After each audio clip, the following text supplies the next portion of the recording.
Time check 2:56. Ayan, magandang hapon mga ka-dreamers. Mabiyahe na naman tayo. Hindi tayo nakabiyahe kagabi kasi palyado yung ilaw natin. Ngayon lang natin napaayos. Tsaka binilan tayo ni Mrs. ng bagong gulong. Kaya ganado tayo ngayon. Kaso wala pang pumapasok. Kaya good afternoon ulit, dreamers. Ang topic natin for today is sinong mas prepare mong gamitin in terms of navigation ba? Si Waze ba or si app, yung nasa app natin, specifically si Grab app. Halimbawa si Waze, ayan.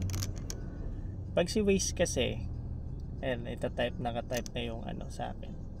Kung makikita nyo, pag sinearch mo kasi Soler yan papunta.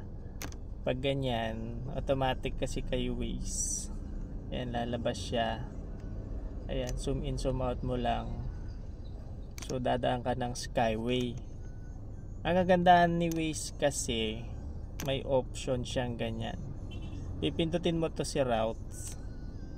Tapos mamimili ka na lang kung una, mag-skyway ka, which is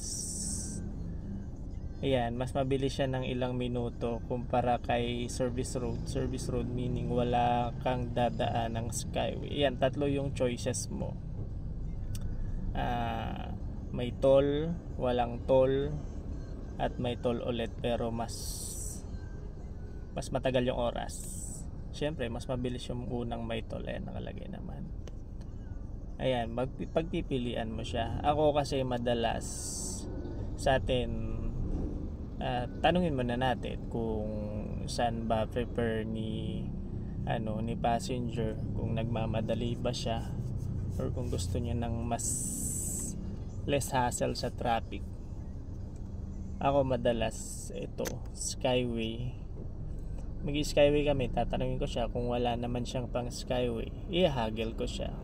Pwede bang maghati, or kung gusto ko talaga mag-skyway, ako na sasagot. Siyempre, mayaman joke lang. Haggle mo siyempre. Tanungin mo kung kasi para sa'yo din naman yon. Mas mapapabilis yung drop off mo at magkakaroon ka ng booking agad pag nakapag-drop ka, diba? Tapos hindi ka pa ma-hassle sa daan. Kasi isipin mo na lang yung difference na neto. Ayan, yung difference niya. Natanggal ko kasi. Pag nag-skyway ka, halimbawa yung pupuntahan natin Soler, 1 hour and 25 minutes. Ngayong oras alas 3. Ay, nakalagay alas 3.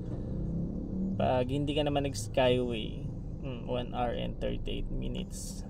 Yung service road kasi maaaring humaba pa yan kasi hindi mo talaga masasabi, kalsada rin yan magra-rush hour na rin. So I prefer mag-skyway ka na lang, huddle mo na lang yung kung magkano hati. Ako madalas hati, or kung mabait talaga si passenger at pinakamabait sa lahat, hindi na nagpapahati yan. Pero most of the time kasi yun yung ni Grab na wag mong pilitin na mag-skyway yan.